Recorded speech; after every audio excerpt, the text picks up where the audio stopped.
ya kalau ingin tahu secara detail di sini, saya kira nggak perlu lihatkan. Terus di kos pinjasa misalnya, ya. Ini saya lihatkan SK saya di kos pinjasa, ya. Apa yang saya kemudian kasih intro dan kemudian dikembangkan product development, kos pinjasa rujukan dijual sekarang, maka itu mikro, sasaran apa? Saya mikro.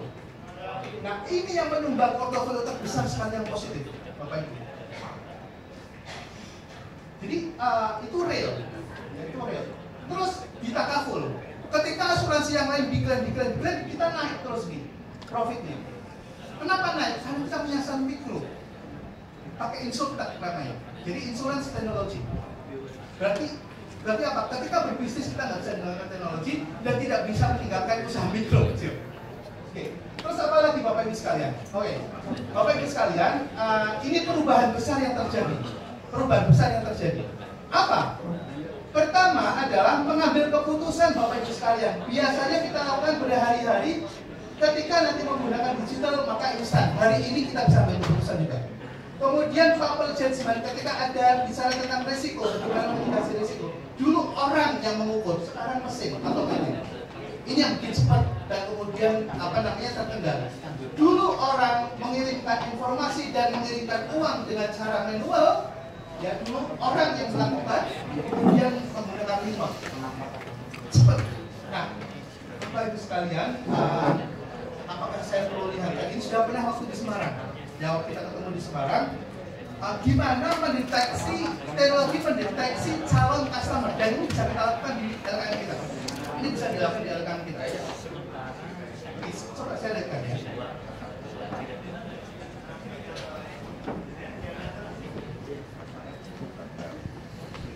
Oke, ini ada suaranya, tapi nggak apa-apa. Ini hanya satu langkah saja lewat KTP. Ya, Bapak Ibu nanti bisa juga gunakan ini. Biayanya hanya Rp800, nggak ada 1.000. Ini murah, tapi kan kita tidak tahu aksesnya, sehingga sekarang teknologi itu gimana nggak bisa, gitu ya. Makanya tadi ada namanya kolaborasi. Ya, kolaborasi.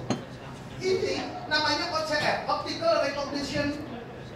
Ya, OCR namanya, Optical Character Recognition. Jadi melihat sesuatu gambar diubah menjadi kata-kata dan huruf yang kemudian bisa diterjemahkan dalam data. Bisa narik data dari dukcapil. Cukup dari gambar yang disebutkan KTP di foto dikirimkan ke kita, langsung kita tahu ini KTP-nya benar apa enggak, orangnya benar apa enggak, dia tinggal di mana dan seterusnya. Oke. Ini Bapak Ibu sekalian, ini contohnya positif tadi gambarnya. Saya nggak lihat gambar itu, Bapak Ibu tadi lihat. Nah sekarang ada yang nipu bisa nggak? Orang nipu, tapi teknologi bisa tahu bahwa itu nipu. Ini contohnya. Kita lihat.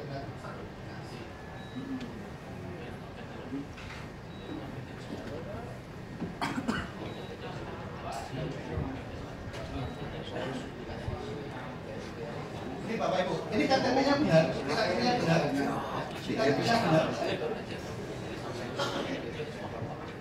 Oke, KTP-nya ini benar, difoto.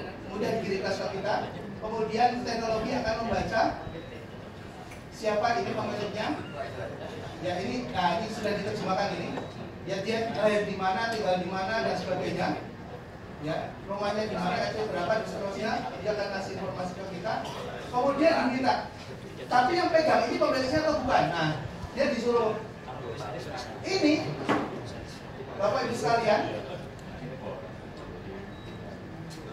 Yang di ini positif ya, ini positif ya. Berarti benar. Jadi fotonya benar, ya positif. Nah sekarang ini negatif.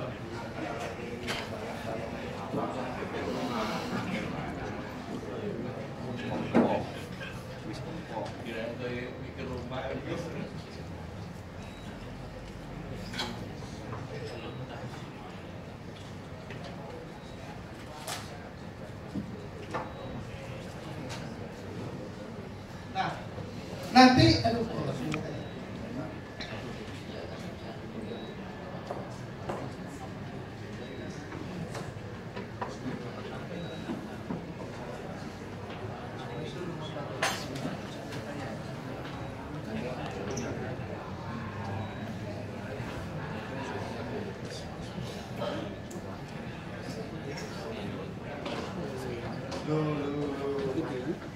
oke lah ya, nanti diluangin aja deh, bisa kita ngobrol-ngobrol lagi lebih dalam takutnya nanti habis waktunya ya. Oke, Bapak Ibu sekalian, ini contoh yang tadi ditangkap oleh BRI. Udah, nanti yang data tadi kita bisa ngobrol-ngobrol di luar ini. Ini contoh, mereka bikin apa? Karena usaha mikro yang kita sedang dalam bersama ini adalah potensinya besar, dia retensinya kuat, ya, jadi kita sudah cepat. BRI bikin yang namanya ultra mikro, UMI, ultra mikro ini, UMI. Nah, UMI ini Bapak Ibu sekalian, yang di-hire adalah ibu-ibu rumah tangga. Jadi dia sekarang menutup 4.721 outlet. Ditutup, kemudian dia gunakan ibu-ibu yang tidak pernah digaji itu, ya, Mas Ferry, untuk menjadi agent. Dan hasilnya setelah dilatih, disertifikasi, dinaikkan kapasitasnya, dikasih teknologi, ini seperti ini datanya. Jadi satu orang itu bisa lempar sampai 700 juta, 165 orang, NPN-nya 0. NPN-nya 0. Bisa ditanggalkan. Dari mulai ibu-ibu yang jualan begini, kemudian yang gapakan, ya, NPN tidak 0, kemudian ada yang dia sebagai kepala dusun juga, NPN-nya juga 0 sampai 670 juta lembarnya. Ya ini ibu-ibu juga yang punya toko sembako bisa lempar 1 miliar lebih, hanya satu orang. Sementara mungkin kita bisa gaji berapa banyak untuk lempar sekian. Ya. Oke. Nah ini kuncinya apa? Naikkan kapasitas, lakukan standarisasi, bantu dengan teknologi. Itu kuncinya. Naikkan kapasitasnya, ya, lewat sertifikasi, lewat kompetensi, lewat pelatihan yang kita lakukan. Kemudian dibantu dengan teknologi, kemudian lakukan standarisasi, itu akan membantu kita. Ini dilakukan secara serentak di seluruh Indonesia.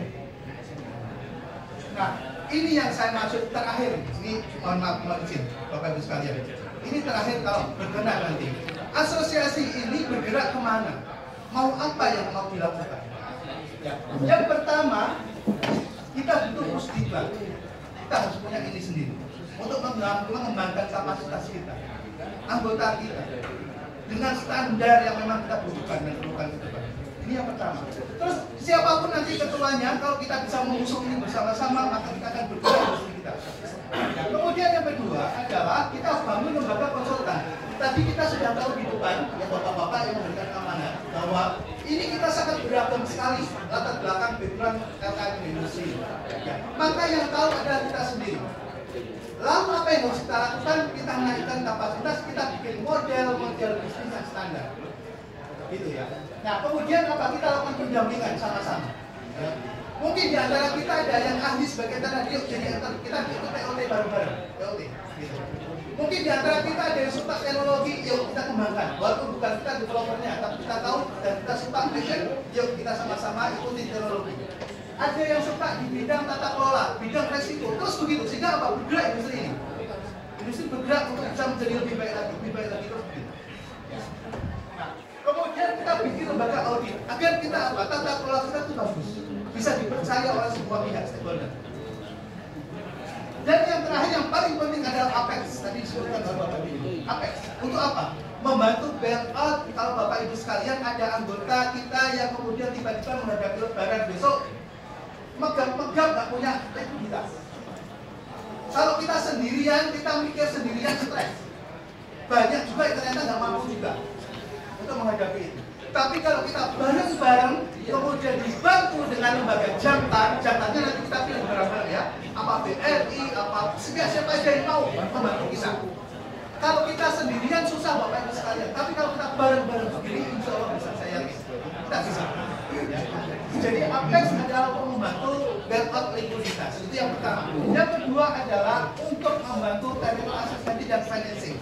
Kalau ada over liquid, ada anggota kita yang butuh dana, kita nggak perlu cari-cari kemana-mana, lewat Apex kita sendiri aja. Ya. Jadi ada yang suffer, ada yang kesulitan, ada yang over liquid. Yang over liquid jangan taruh di bank ngapain, kita taruh aja di lembaga kita sendiri. Nah kalau kita bisa bangun itu, maka kita akan menjadi kuat. Kenapa? Karena kita akan pasti ingin tahu tetangga kita itu sehat nggak. Kalau belum sehat, yuk kita sehatkan bareng-bareng gitu. Jadi akan terjadi kondisi dan lingkungan yang akan kondusif untuk membangun bersama-sama. Baik Bapak Ibu sekalian, saya kira demikian dari saya sharingnya. Mohon maaf ya kalau ada kesalahan dan kekurangan.